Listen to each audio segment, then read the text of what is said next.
Chag Sameach. Today, I want to tell you, it's a special day as we're celebrating Sukkot, or the Feast of Tabernacles, which has a great message for us. Shalom, shalom. Chag Sameach. Aujourd'hui, c'est une journée très spéciale, comme on célèbre la Sukkot ou la fête des tabernacles, qui a un grand message pour nous. Et puis, c'est un jour spécial doublement parce qu'on nous aura une dédication pour un enfant, un bébé, après le service. Alors, c'est toujours plaisant là, de vivre ça ensemble. Alors, avant de commencer, en fait, je veux vous dire que je suis tellement bénie à chaque semaine, des fois 2 fois par semaine, en entendant le travail et le cœur des gens qui donnent des tracts dans les endroits juifs. Il y a beaucoup de pamphlets qui sont donnés, qui parlent avec ce temps-ci de l'année, notre repentance, notre éternité future. Il y a aussi avec des belles conversations, des Bibles qui sont données, ensuite le Tanakh, qui est les Écritures, l'Ancien Testament, et le Brit Chadasha, qui est le Nouveau Testament. Alors il y a beaucoup de choses. Il y a certainement plus d'intérêt et beaucoup plus de questions avec les années, là, comme ça avance. Il y a plus d'intérêt. Alors, c'est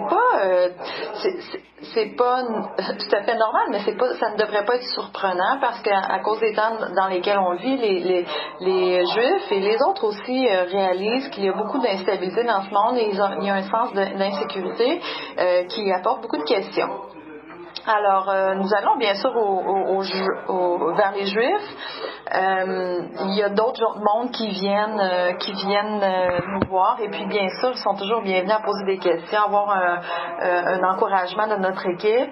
Je sais que l'équipe a rencontré beaucoup de gens qui sont des musulmans, qui ont aussi démontré un intérêt dans ce que nous proclamons. Mais une autre raison qui est là, cette ouverture, c'est l'équipe elle-même et puis l'amour profond qu'ils ont pour le salut des gens autour d'eux. Alors quand on aime, alors les gens sont attirés vers toi. Alors notre équipe attire beaucoup les gens, même sans pouvoir le demander.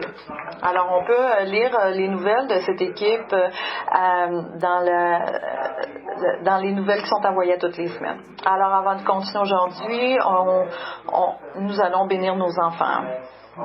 Alors prions. Blessed be his name, whose glorious kingdom is coming and is forever and ever. Heavenly Father, this morning we'll lift up our children to your throne and pray for great blessings for each one of them. We pray that their love for you would grow and increase in Yeshua's name. We pray that they will develop an eternal perspective and purpose, not an earthly one. Help them to see life and every challenge through your eyes, and always eager and unafraid to share with others the good news of Yeshua wherever they go. I pray that they will come to understand the extent of your love for them that surpasses all head knowledge that they will acquire at school. B'Shem Yeshua HaMashiach. Amen and amen. Let us now go into this great feast of Sukkot. What does it represent, or how does it speak to us today? Sukkot is the last of the 7 feasts of Amen. Amen. Alors, allons dans les Écritures, dans cette grande fête de Sukkot qui commence en fait, comment ça nous parle aujourd'hui, qu'est-ce que ça représente. Alors, c'est la dernière fête d'Israël, de Lévitique 23, c'est le sabbat des fêtes d'Israël, parce que ça nous rejoint dans notre esprit. Et puis ça nous apporte un temps où nos questions auront des réponses. C'est un temps futur qui nous rend tous nostalgiques. Alors c'est un temps qui est décrit par la Bible comme un temps où les animaux mangeront ensemble plutôt que se manger entre eux, comme quand Dieu a originalement créé les animaux. Et au-delà de toutes ces choses, c'est un temps où l'homme vivra en harmonie avec son Créateur. Quelque chose que les Écritures nous dit, c'est que tout le cœur de chaque homme et chaque femme désire profondément. On lit dans les prophéties que, comme ça dans dans Habacuc 2,14 que la terre sera remplie de la connaissance de la gloire de l'Éternel comme le fond de la mer par les eaux qui le couvrent. Et celle dans l'Apocalypse 21:2 qui dit « Il habitera avec eux et ils seront son peuple et Dieu lui-même sera avec eux. » Révélation, Apocalypse 21:3 nous parle d'un ordre éternel. Est-ce que vous êtes nostalgique pour un temps comme ça? Les anthropologistes ont un nom pour ceci. Ils appellent la nostalgie du paradis, qui disent qu'il est commun à tous les hommes et à toutes les religions. Une connaissance intérieure qui a un endroit, un paradis qui a été perdu. Et ceci est en ligne avec les enseignements que la Bible, qui reconnaît que ce vide que nous transportons avec nous et ça parle beaucoup, et la Bible parle beaucoup de ce sentiment. Par exemple, dans le chapitre 11 du livre d'Hébreux, qui parle de cet espoir dans le cœur des hommes de la foi qui sont trouvés dans des écritures hébraïques. Ça parle de la force qu'ils ont dans leur parcours ici sur la terre. Et Hébreux nous dit car ils attendaient la cité qui a de solides fondements, celle dont Dieu est l'architecte et le constructeur. Alors, cette réunion entre Dieu et son peuple est ce que la prophétie biblique, c'est ce que la Bible prophétise en fait, un grand temps magnifique, et puis Sukkot lui-même pointe vers ces temps messianiques ou ce qu'on appelle le millénaire, quand Yeshua régnera de Jérusalem pour une période de 1000 ans. Et ces prophéties nous apportent au-delà de la terre, dans l'éternité, nous rappelant le croyant que Jésus, le croyant en Jésus d'un futur glorieux qui les attend, l'état éternel. Mais ce n'est pas seulement l'homme qui attend que ce temps arrive. Les Écritures nous disent aussi que Dieu lui-même a hâte à cette réunion de paix dans les Écritures hébraïques et au restant d'Israël. Il parle souvent de son désir de se réétablir avec eux, et ça malgré leur rébellion constante. On lit aussi que Yeshua anticipe beaucoup cette réunion. Comme il dit dans Matthieu 26-29, « Je ne boirai plus désormais de ce fruit de la vigne jusqu'au jour où j'en boirai de nouveau avec vous dans le royaume de mon Père. » C'est de cette façon qu'il nous dit de sa joie qui sera seulement complète quand le royaume futur de notre grand berger sera avec ses brebis. Alors nous partagerons donc toute cette joie dans cette boisson spirituelle. Il y a beaucoup de joie associée à cette fête. On trouve par exemple un commandement qui est assez exclusif à Sukkot, qui est trouvé dans Lévitique 23-40, qui dit « Vous vous réjouirez devant l'Éternel, votre Dieu, pendant 7 jours. » C'est la seule fête qui est prescrite dans le chapitre 23 où la joie est un commandement. Alors c'est toujours avec beaucoup de plaisir que de regarder dans cette fête et se rappeler des grandes promesses qu'elle contient. Alors je veux aussi explorer des grands mots de réconfort que Yeshua a enseignés durant la fête de Tabernacle, pendant son séjour sur terre. Alors, on peut ouvrir nos Bibles à Lévitique 23, où les 7 fêtes les 7 fêtes d'Israël, les 7 fêtes du Seigneur sont listées. Ça ne dit pas en fait les fêtes d'Israël, ils sont appelés ici les fêtes Modai Yahweh, les fêtes du Seigneur. Ça résonne spécialement avec la 7e fête, où on voit le cœur de Dieu qui attend tous ses enfants, les Juifs ou les gentils. Alors, lisons du verset 33 à 36. L'Éternel parla à Moïse et dit « Parle aux enfants d'Israël et dit « Le 15e jour de ce 7 mois, ce sera la fête des tabernacles en l'honneur de l'Éternel pendant 7 jours. Le 1er jour, il y aura une sainte convocation. Vous ne ferez aucune œuvre servile. Pendant 7 jours, vous offrirez à l'Éternel des sacrifices consumés par le feu. Le 8e jour, vous aurez une sainte convocation et vous offrirez à l'Éternel des sacrifices consommés par le feu. Ce sera une assemblée solennelle. Vous ne ferez aucune œuvre servile. » Alors, cette fête commence le 15e jour du 7e mois en accordance avec le calendrier hébreu, comme mentionné plus tôt. Ceci correspond au 20 septembre jusqu'au 27. Alors, on a toute une semaine pour considérer et souvent plus notre destinée éternelle. Alors, comment est-ce que cette fête était célébrée? Au temps du Temple, les Juifs de tout le monde étaient appelés à aller à Jérusalem, à Sukkot, et de passer 8 jours ensemble avec le Seigneur. Et pendant chacun de ces jours, ils avaient une grande fête, un repas commun, où les gens partageaient la nourriture. Durant ces 8 jours, il y avait beaucoup de sacrifices. C'était le plus grand nombre de sacrifices à travers toutes les fêtes. Il y avait environ 200 animaux sacrifiés, assez pour nourrir tout le monde pendant 7 jours. Il y a un autre commandement qui est donné durant cette fête. On trouve dans le verset 42, vous demeurerez pendant 7 jours sous des tentes. Tous les indigènes en Israël demeureront sous des tentes. Alors, les Israélites devaient vivre dans des cabanes ou des soukas. Les soukas sont des structures temporaires, des petites huttes bâties de branches.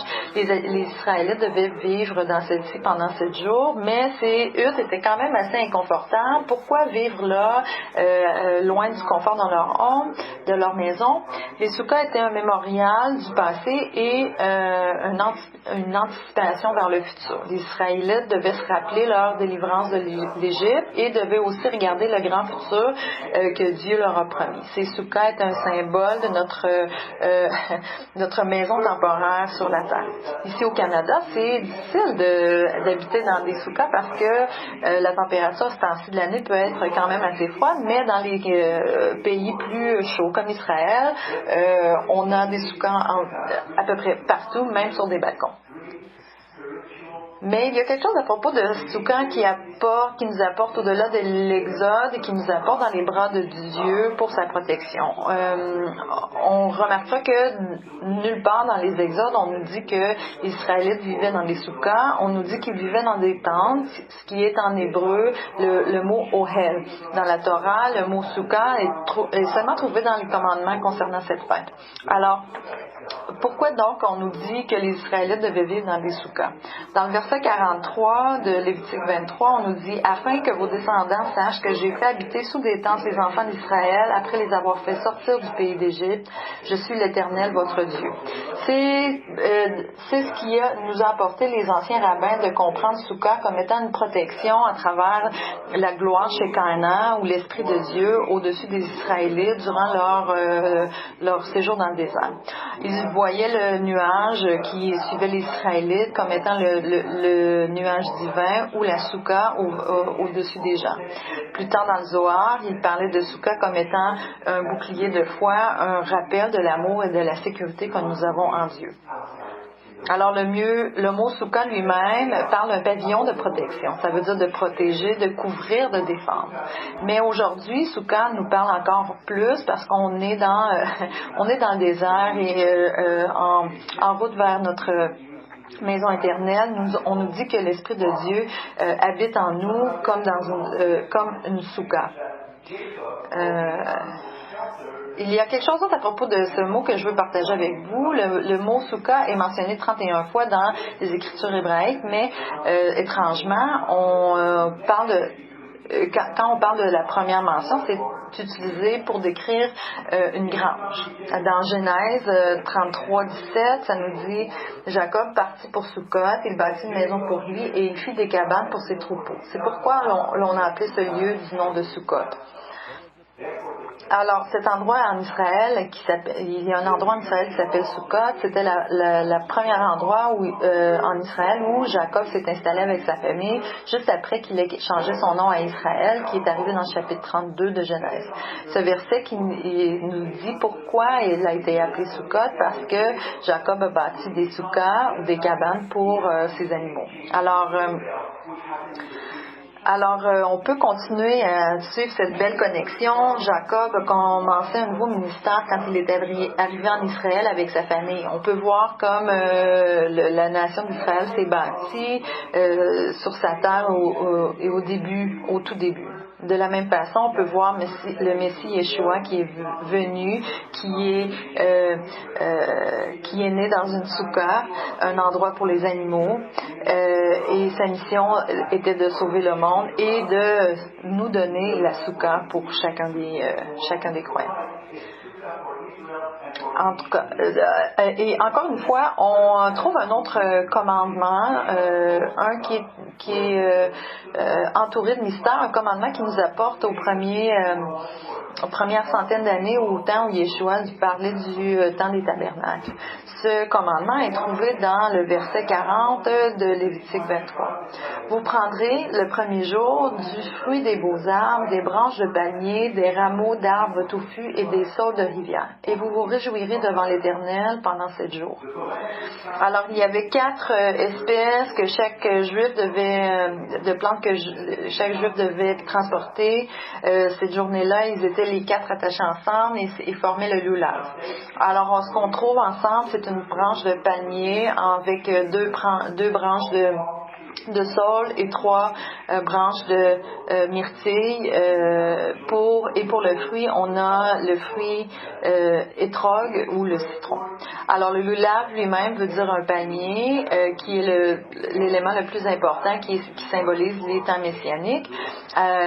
Durant le temps où Jésus était sur terre, chaque Sukkot, les prêtres tenaient une lulav et marchaient en procession autour de l'autel avec des prières et en chantant le Hallel, une hymne messianique, et l'autel lui-même était décoré avec beaucoup de feuillage. Alors tous ces éléments devaient nous rappeler du temps du messianique, parce que c'est ce que la fête de Sukkot symbolise pour eux.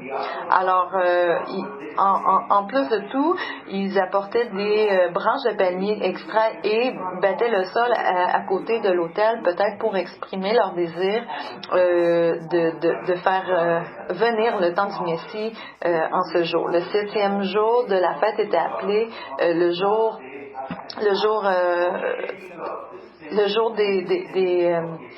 des feuilles de palmier. Mais comment est-ce que les branches de palmier sont devenues un symbole des temps messianiques? Ils ont en fait pris la description d'Ézéchiel du temple messianique qui sera reconstruit quand Yeshua viendra. Alors, en lisant les chapitres d'Ézéchiel 40 à 48, on remarquera que le temple est rempli avec des branches de palmier. Vous pouvez voir ici un artiste qui a dessiné. Alors, les branches de palmier est le symbole du millénaire, comme on le voit comme étant dans le décor, partout dans le temple messianique décrit par Ézéchiel.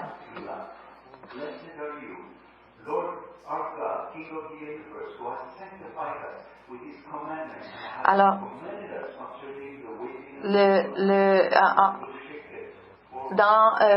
alors un autre lien qu'on peut voir avec les branches de palmier.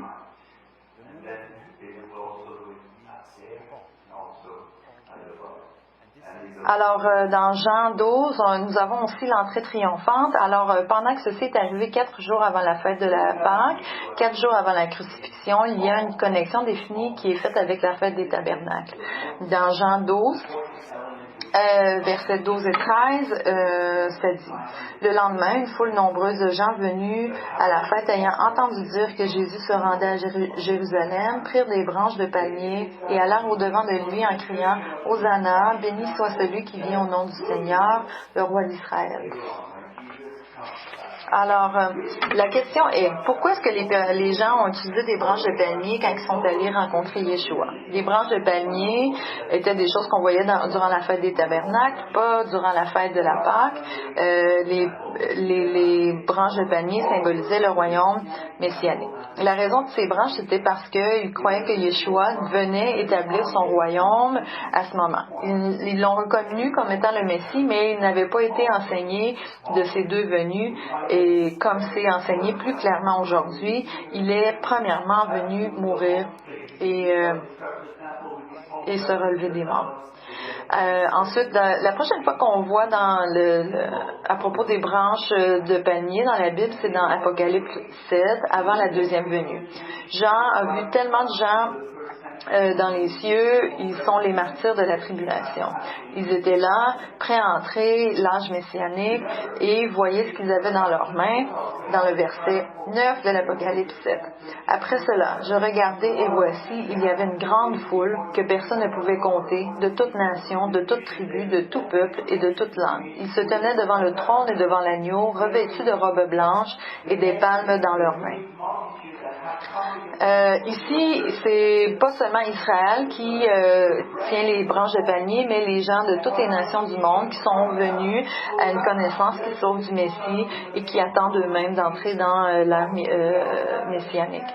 Alors, ces branches de palmier sont donc devenues un symbole des temps messianiques au début. Durant le temps où l'Église a été établie. Mais ce n'était pas le creux du message, c'est le meilleur partie de cette étude, c'est quand on considère que Yeshua a enseigné durant sa dernière fête des tabernacles et comment il a utilisé ce temps de fête pour rassembler son peuple. On a tellement un bel enseignement d'encouragement et un appel à considérer cette vie et la vie qui vient de Yeshua lui-même. Et encore une fois, il nous a donné un miracle exceptionnel, un miracle messianique, pour que les gens puissent reconnaître qui il était, c'est-à-dire le Messie d'Israël. Ce passage, ces paroles nous parlent encore une fois aujourd'hui. L'endroit à aller voir, c'est l'évangile de Jean dans le chapitre 7 à 9. C'est arrivé durant la fête des Sukkot, comme mentionné, et c'était la dernière fois que Yeshua a célébré cette fête sur la terre. Alors dans Jean 7, 2, ça nous dit « Or, la fête des Juifs, la fête des tabernacles, était proche. » C'était un temps quand il était sous une persécution parce qu'ils avaient déjà décidé de le livrer aux Romains pour être crucifié. Dans le verset avant, le verset 1, ça disait après cela, Jésus parcourait la Galilée car il ne voulait pas séjourner en Judée parce que les Juifs cherchaient à le faire mourir. Alors dans le verset 12, on nous lit que même ses propres frères ne le croyaient pas et ensuite on lit 2 fois que les gens ont essayé de le saisir dans le verset 30 et 44, mais ils ne pouvaient pas ils n'ont pas réussi parce que son heure n'était pas venue encore. Mais même à travers tout ça, Yeshua, les pensées de Yeshua n'étaient pas pour lui-même, mais pour le bien-être des autres. Alors regardons premièrement derrière cette fête, et ce que les Juifs faisaient durant la fête de Sukkot pour mieux comprendre les paroles de Yeshua dans ce passage. Les enseignements de Yeshua sont souvent plus clairs et ont plus de sens quand on considère les circonstances historiques des fêtes d'Israël. Alors on peut voir comment le passage ouvre dans le Jean 7, 37 à 38. Le dernier jour, le grand jour de la fête, Jésus, se tenant debout, s'écria, « Si quelqu'un a soif, qu'il vienne à moi et qu'il boive. Celui qui croit en moi, des fleuves d'eau vive couleront de son sein, comme dit l'Écriture. » Alors, c'est premièrement un grand message de salut qu'on nous donne au dernier jour de la fête des Sukkot. Mais pourquoi le dernier jour? Il y avait un enseignement de légende qui nous est rapporté par le Zohar. Le Zohar, c'est une collection d'écrits rabbiniques en araméen qui ont été publiés dans les années 1400. Alors ici, on dit le dernier jour de la fête des tabernacles, quand les édicts finaux sont donnés du roi, c'est-à-dire Dieu, cet édict devait décider qui allait mourir dans la prochaine année. Mais voyez comment les morts sont apportés à Dieu dans cette légende. Quand l'ange amène l'ombre, qui est le nom de la personne, il livre son âme au bon servant dont le nom qu'ils ont nommé Métatron, et il apporte, cet ange Métatron apporte l'âme ou l'ombre au bon endroit. Alors, qui est Métatron et qui a ce privilège prestigieux de juger, condamner ou relâcher les âmes? Alors, c'est une imagination qui a été inventée par le Zohar pour remplir une espèce de vide dans la théologie rabbinique. Métatron explique la pluralité de la divinité, quelque chose qu'ils avaient besoin d'inventer pour pouvoir gérer la manifestation visible de Dieu sur la terre, puisqu'on la trouve tellement de fois dans les Écritures hébraïques. Par exemple, on voit cette manifestation quand Jacob a combattu cet homme que Jacob a décrit comme étant Dieu, qu'il avait vu Dieu face à face et qu'il n'est pas mort. Comment on pourrait l'appeler? Un homme, un Dieu, si ce n'était pas la manifestation de Dieu dans le corps d'un homme, comme le Messie lui-même était. L'encyclopédie Judaïca écrit concernant Métatron que peut-être il y a deux pouvoirs, comme en pointant vers Métatron comme étant une seconde déité. Dans le Talmud, dans le chapitre de Sanhedrin, ça dit aussi que Métatron a un statut supernaturel. Il est l'ange du Seigneur qui est mentionné dans Exode 23-21 qui dit « Tiens-toi sur tes gardes en sa présence et écoute sa voix. Ne lui résiste point parce qu'il ne pardonnera pas vos péchés car mon nom est en lui. » Le Talmud le voit comme étant assis dans les cieux et on peut remarquer que les anges ne s'assoient jamais, seulement Dieu s'assoit. Et il croyait que ce jugement est arrivé le dernier jour de la Soukotte et c'est peut-être pourquoi l'enseignement du Messie commence dans l'évangile de Jean comme étant une offre du salut. Une offre du salut.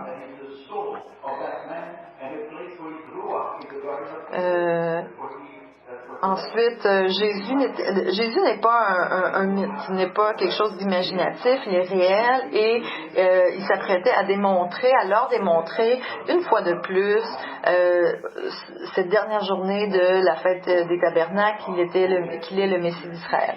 Alors on peut voir comment il a interprété aussi ses eaux de la même façon. On voit dans le verset 39 de Jean 7,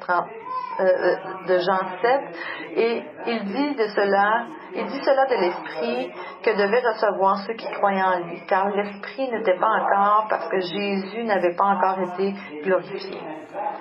Alors, ils doivent avoir compris ce qu'il voulait dire, parce que c'est de cette façon que le Talmud interprétait le pouvoir de ces eaux à la Soukotte comme celle de l'eau de la piscine de Siloam.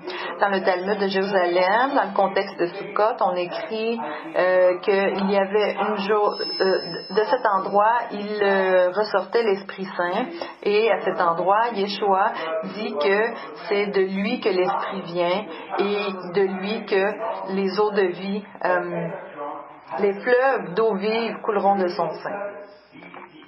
Alors Jésus nous dit encore aujourd'hui à chacun d'entre nous, viens et bois. Viens à moi et bois. En ce moment, on peut boire ces grandes bénédictions et recevoir la Roua à Kodesh ou l'Esprit Saint, même aujourd'hui. Alors, on peut voir ce qu'il enseignait il y a 2000 ans à sa dernière fête des tabernacles.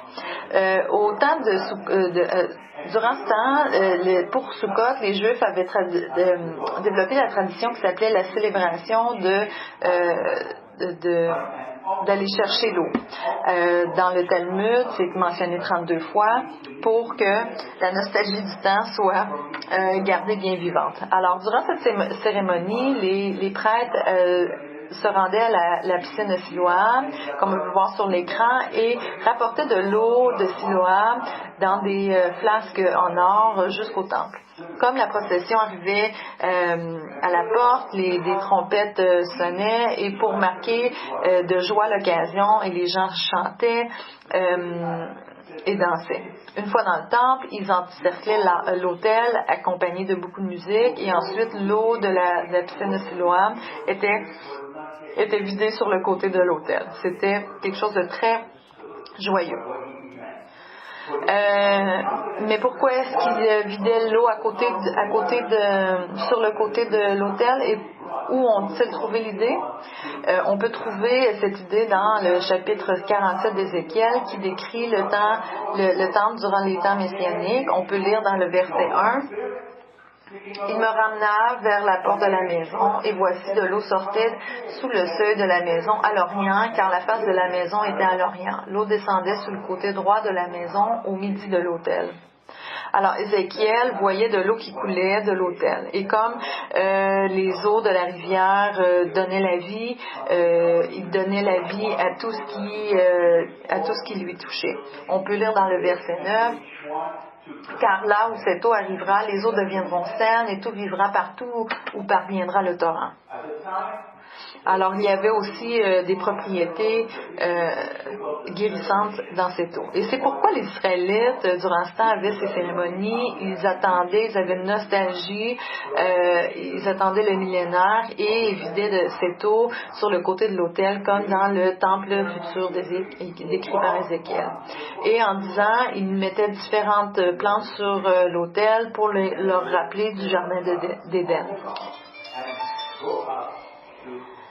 Et puis ensuite, durant leur cérémonie, ils parlent aussi d'Ésaïe 12:3, qui disait vous puiserez de l'eau avec joie aux sources du salut. Alors, il associait cette eau-là, le puisage de l'eau, avec la venue de l'Esprit Saint et du salut. Alors, il y avait quelque chose d'autre qui était en relation avec cette cérémonie de puiser de l'eau qu'on appelait la fête des Lumières. Dans la Mishnah, qui est contenu dans le Talmud, dans laquelle les lois des Juifs ont été écrites et qui sont aussi élevées encore, sont encore respectées encore aujourd'hui. On peut lire que durant les nuits de Sukkot, il y avait 4 grandes lampes dans le temple qui étaient allumées. Une grande célébration prenait place sous leur lumière avec les gens qui dansaient à travers la nuit en chantant des chansons et en adorant. Maintenant, ces lumières étaient tellement fortes qu'elles pouvaient être vues partout à Jérusalem, même à des kilomètres. On peut lire dans la Soukha 51 et dans la Mishnah. Alors, pourquoi il faisait ça? Il liait la prophétie d'Ézéchiel avec Ésaïe qui parle de la présence de Dieu avec l'homme durant ces temps spéciaux. Alors, c'est dans Ésaïe 60 qu'il décrit ces temps et on peut lire dans le verset 19 « Ce ne sera plus le soleil qui te servira de lumière pendant le jour, ni la lune qui t'éclairera de sa lueur, mais l'Éternel sera ta lumière à toujours. Ton Dieu sera ta gloire. » Alors, ils avaient hâte au temps messianique et c'est ce que Sukkot nous décrit. Alors, plus de nuit, mais la présence de Dieu qui éclairera tout, c'est ce temps auquel la fête de Sukkot pointe. Alors, il y a quelque chose d'autre que Yeshua leur a partagé et il a prononcé ces grandes paroles dans Jean 8:12. Jésus leur parla de nouveau et dit « Je suis la lumière du monde. Celui qui me suit ne marchera pas dans les ténèbres, mais il aura la lumière de la vie. » Alors, Yeshua a offert le salut et la vie éternelle comme il le fait encore aujourd'hui. Il l'offrait à ce temps de l'année où ils étaient nostalgiques et puis à aucun coup, il n'a pas fini de prononcer ces mots et puis cette offre est encore valide aujourd'hui.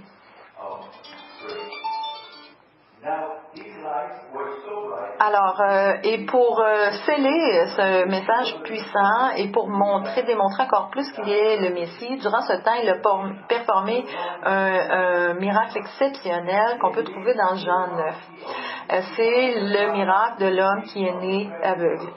Durant le temps, il savait il savait que c'était une chose de guérir quelqu'un qui était devenu aveugle, mais de guérir quelqu'un qui était né aveugle avait besoin de création et il savait que seulement le Messie pouvait faire ce type de miracle et c'est précisément ce que Yeshua a fait. Alors, dans Jean 9, verset 32, ça dit « Jamais on a entendu dire que quelqu'un ait ouvert les yeux d'un aveugle né. » Yeshua a dit ceci et a fait exactement ça et a appelé tout le monde pour que tout le monde puisse voir dans le moment et c'est aussi écrit dans la parole de Dieu pour que chacun d'entre nous puisse venir le voir, le grand docteur. Alors le verset 6 et 7 nous dit: après avoir dit cela, il cracha à terre et fit de la boue avec sa salive. Puis il appliqua cette boue sur les yeux de l'aveugle et lui dit: va, lave-toi au réservoir de Siloé. Il alla, se lava et s'en retourna voyant clair. Alors, il aurait pu seulement dire les mots « sois guéri » et l'homme aurait été guéri directement à cet endroit. Par contre, Yeshua a fait de la boue et l'a appliqué sur les yeux de l'homme qui était aveugle. Pourquoi est-ce qu'il l'a fait de cette façon? Il n'y avait pas beaucoup de temps et il voulait tellement les gens puissent voir qui il était vraiment. La raison pour la boue, c'est que l'homme a été fait de la poussière de la terre et alors le Créateur du monde ici a fait de la boue et recréé la vue de cet homme.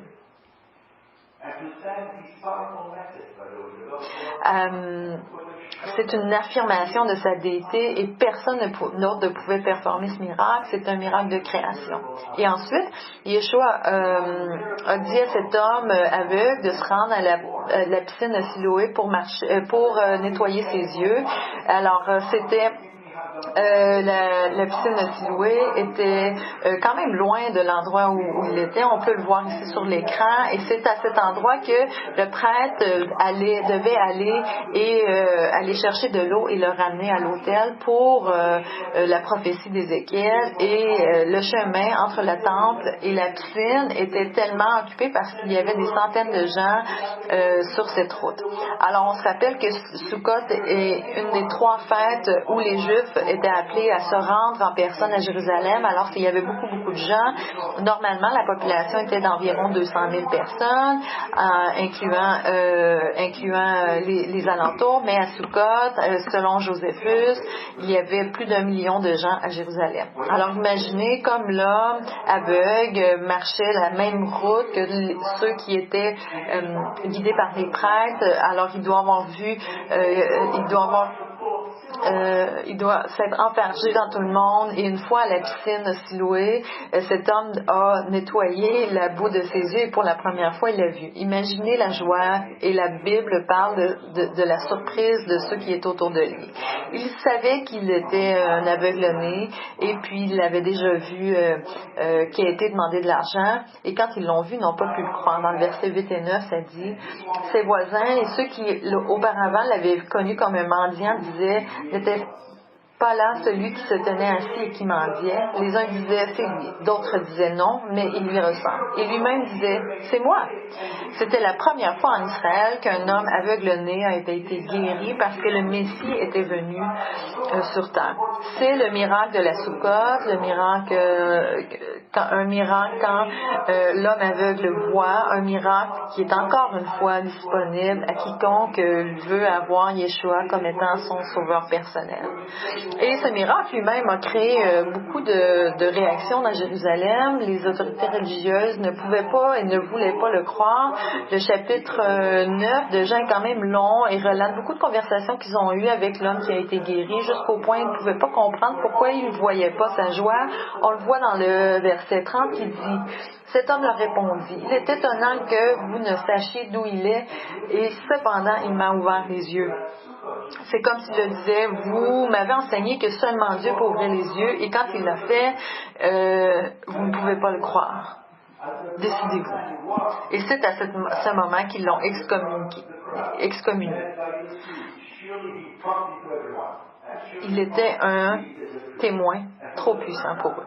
Par contre, le bon berger qui s'occupe toujours de ses brebis l'a trouvé par après, il s'est montré à lui.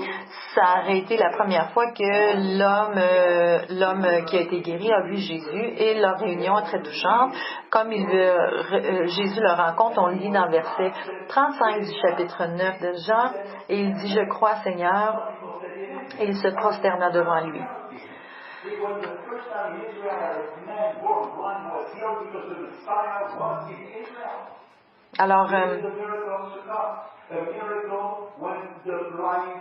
Alors, on peut voir et il l'adora. Mais rendu à ce moment, il se prosternant devant lui et il l'adora. Alors, comme il se prosternant devant lui, il l'adora, à ce moment, il sait qui le Messie d'Israël était vraiment et il était en adoration devant lui. Cet homme qui est né aveugle savait que Yeshua avait accompli une des prophéties des Écritures hébraïques. Et pour la première fois dans le chapitre, on peut lire du grand titre du Messie, le Fils de Dieu, dans le verset 35.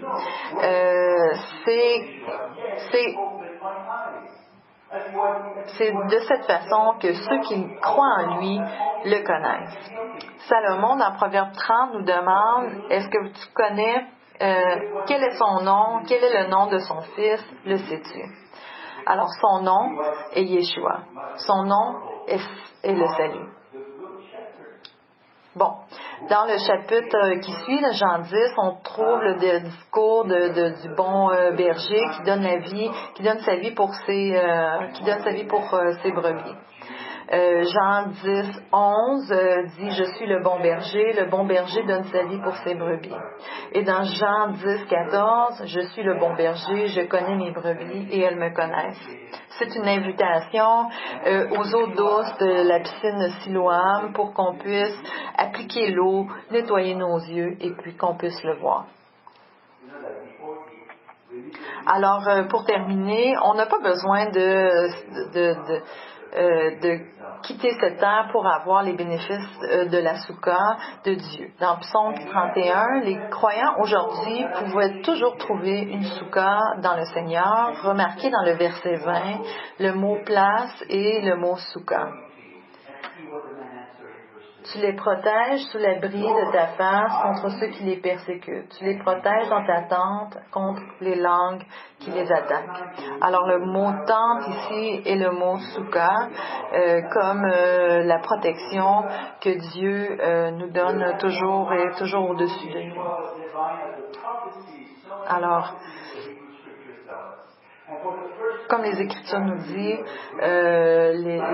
la fête des tabernacles nous pointe vers le Messie lui-même, la protection qu'il nous donne et les eaux de vie, la lumière de vie qui nous est offerte aujourd'hui et pour l'éternité. Alors, prions. What is blind man? See how he gives his life here, or what he says. He concluded his discourse with these words, repeated twice. John 10:11, he says, I am the good shepherd. The good shepherd gives his life for the sheep. Verse 14, I am the good shepherd, for I know my sheep and am known by my own. This is an invitation to the gentle waters of Siloam to apply its waters so we can see him, as the blind man did and saw and was saved. In many ways, we do not need actually to wait until we depart from this earth to enjoy the benefit of the sukkah of God. It is in Psalm 31, the believers today, where we learn that believers today can find their sukkah in God. Notice verse 20. The word place is sukkah. It says, you shall hide them in the secret sukkah of your presence from the plots of men. You shall keep them secretly in a pavilion from the strife of tongues. All one has to do, of course, is to recognize that Yeshua is the Messiah, the Son of God. Let's bow our head in prayer. Now, Heavenly Father, we thank you. We thank you for your presence among us this morning. We thank you for the presence of your Ruach HaKodesh in us to guide us and to always remind us that we are your children, and to also remind us that there's a better world out there waiting for those who believe in Yeshua. We thank you for your word, which reveals all these things to us. For we know that we can always find you among the pages, the powerful pages of the scriptures. And to the congregation, the Lord bless you and keep you. The Lord makes his face shine upon you and be gracious to you. The Lord lift up his countenance upon you and give you peace. Amen and amen.